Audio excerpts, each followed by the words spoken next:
Hello inspectors, quick video here to show how we are going to do re-inspections going forward. The idea here is to provide a really clean report for our clients in the end so that they don't have the entire report to sort through to look for the re-inspected items. And the other part of this is we need to do this in writing. That's a contractual thing we have to do. So we do have to produce a written report when we do re-inspections. We have addressed all of the disclaimer information that we would typically have in the report.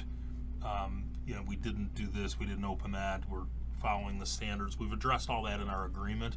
So in the end, we're going to have a pretty simple report that you'll see. So the first thing you're going to need to do is, let's just say this is the original report. You're going to need to copy this report, and then you're going to quickly name it re-inspection. And the whole purpose there is obviously just to keep it separated so that we know what's going on with the report. Next thing you're going to do is you're going to quickly change the boilerplate to Dunsing re-inspection, and the whole purpose here is I've added a couple of modifiers with the re-inspection that have to be available for use. So those are in the re-inspection boilerplate. Next, let's jump forward to the area that I've preloaded with some comments. So in this case, it's the electrical section, and you can see we've got some comments in here about the electric BX. So let me throw a couple of photos in here. Bear with me for 1 second. I had a photo of some junky BX. Well, let's just say that this is the junky BX in the home that we found at the original inspection. So what we're going to do with this comment is we're going to change the due diligence modifier to reinspection.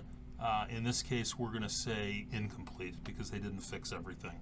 And then we're going to go and grab a photo. So let's just grab here. This is a photo that I've used before. And let's just say this is the BX that is still remaining. So it might be a duplicate. In fact, it could be a duplicate. Let's just real quick go in here and we'll reuse the same photo that we had a minute ago.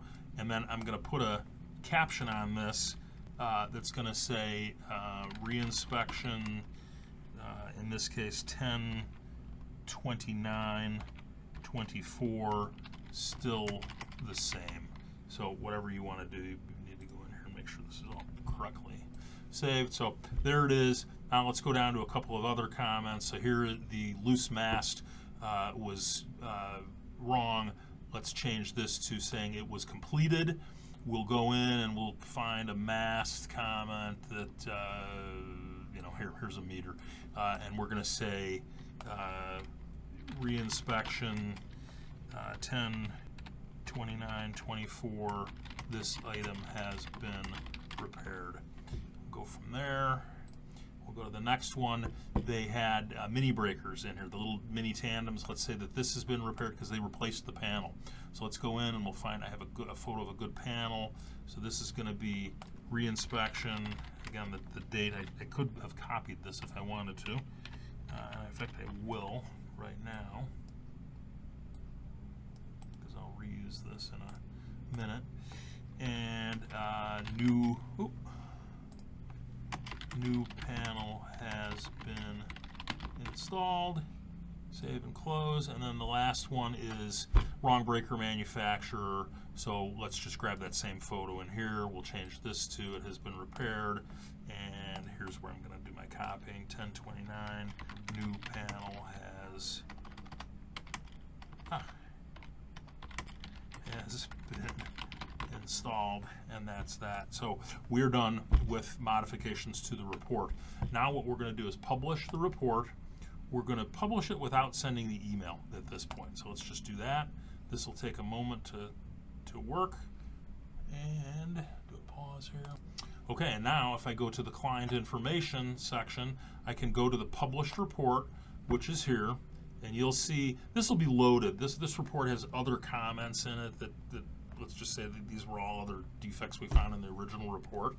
All we're going to do here is go up to the beginning of the report, and we're going to create a request list.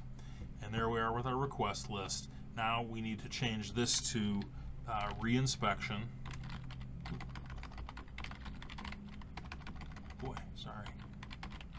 And in here, I really like to have some sort of commentary about what we're doing. So what we're going to do is go back to the report for just a second, and you'll see in the report that I did create a new overview description. And if you go into reinspection, it'll put this whole thing up there, and you can simply copy that information. I know this is kind of fast, but you can copy that information. Now let's go back to the published. I might actually still have it up. Yeah, I have this up. Let's go to create the request list. Reinspection has stayed. I'm going to paste comment in there so that always comes up, and now we've got the 3 or 4 comments that we've got in there. So we're going to click on this. We're going to include all images.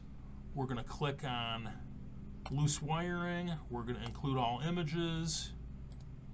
We're going to click on panel overloaded, and we're going to click on all images, and we're going to do this last one and include all images. That's it. We're going to go up here and say create request list, and this is what we're looking for, is a very concise report here.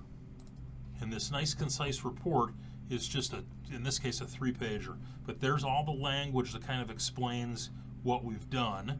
It's titled reinspection, and here you can see the electric, this item not complete, this item complete, this item complete, this item, I guess I missed that one, this item complete, and oh, that's a carryover that goes to the next page. But now you've got just a short little report that shows what a reinspection, what the client's looking for, and it doesn't get mixed up with these big long reports that have 30, 40, 60, 80, 100 pages with additional information that is unneeded. That is it. Oh, and then the last thing, then you need to save this as a PDF. So you'll go save. I'm going to put this on my desktop. So we'll go up here, go to desktop, and we'll just call it reinspection. And I'll remember where it's at. And that's it. And then when we go back to ISN, you're just going to go the old-fashioned way and just simply attach this and then send it through ISN that way. That is it. Pretty complicated, but I think once you do it a few times, it'll be pretty simple.